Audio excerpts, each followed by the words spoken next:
বল ফটাফট।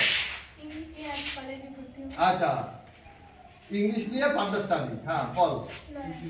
লয়া, একটু ভিডিও করি। আমার স্কুলের যে হাইস্ট নাম্বার পেয়েছে সায়নী, ও ইংলিশ নিয়ে পড়াশোনা করতে যাচ্ছে ভবিষ্যতে। আর এই যে অমৃতা সিনহা, ও হচ্ছে ভবিষ্যতে আইন নিয়ে পড়াশোনা করবে। Very good. ভবিষ্যতে রাষ্ট্রবিজ্ঞান নিয়ে পড়াশোনা উচ্চ শিক্ষায় যেতে যাচ্ছে। হ্যাঁ বল।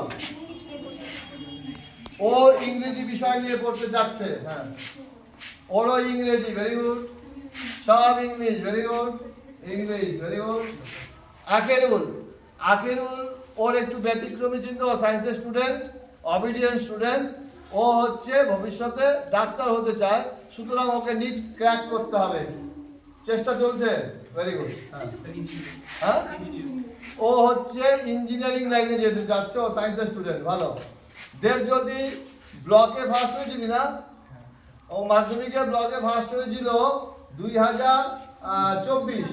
আচ্ছা, এবার শীতলকুচি ব্লকে সায়েন্সের প্রথম। শুধু তাই নয়, মাথাভাঙা সাব ডিভিশনে সায়েন্সেও সেকেন্ড পজিশনে আছে। ভবিষ্যৎ লক্ষ্য বিটেক ইঞ্জিনিয়ার হতে চায়। ও লক্ষ্যে পৌঁছাতে সফল হোক, ঈশ্বরের কাছে এটা প্রার্থনা করছি। ও ভূগোল বিষয় নিয়ে পড়বে। হ্যাঁ, ধ্রুব সরকার, ওর বাড়ি শিবপুর।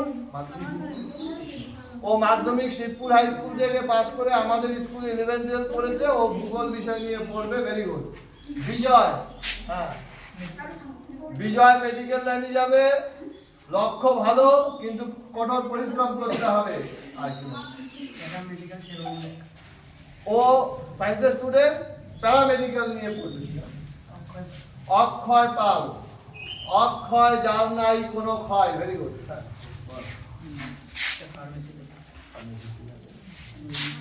মৃন্ময় রবিদাস, ও হচ্ছে সায়েন্সের স্টুডেন্ট, ও অবিডিয়েন্ট স্টুডেন্ট, ভদ্র স্টুডেন্ট।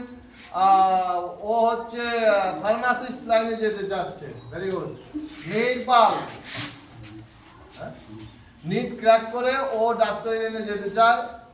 ঈশ্বর তোমার মনোকামনা পূর্ণ করুন। তুষার সিডিএস করে ডিফেন্স লাইনে। তো হাইটটাই ঠিক আছে, পারবি, অধ্যাবসায় থাকলে হবে। হ্যাঁ, প্রসেনজিৎ বর্মন, হ্যাঁ, মেডিকেল লাইনে যাবে। বিপাক, জয়দেব বর্মন, ও সায়েন্সের স্টুডেন্ট, ও অ্যারোস্পেস ইঞ্জিনিয়ারিং নিয়ে পড়াশোনা করতে যাচ্ছে। বিদ্যুৎ বর্মন, তুই কি নিয়ে পড়বি? আমার তো জুলজি নিয়ে পড়ার ইচ্ছা। ও বায়োসায়েন্সের দিকে ওর ঝোঁক বেশি, ও জুলজি নিয়ে ফার্দার স্টাডি করতে যাচ্ছে। সবাই সবার লক্ষ্যে পৌঁছাতে সক্ষম হোক। আজকের এই শেষ দিন, অন্তিম দিন, তোমরা বিদ্যালয় থেকে বেরিয়ে যাচ্ছ, ঈশ্বরের কাছে আমি করজোড়ে এই প্রার্থনা করছি সকলের জন্য। ঠিক আছে।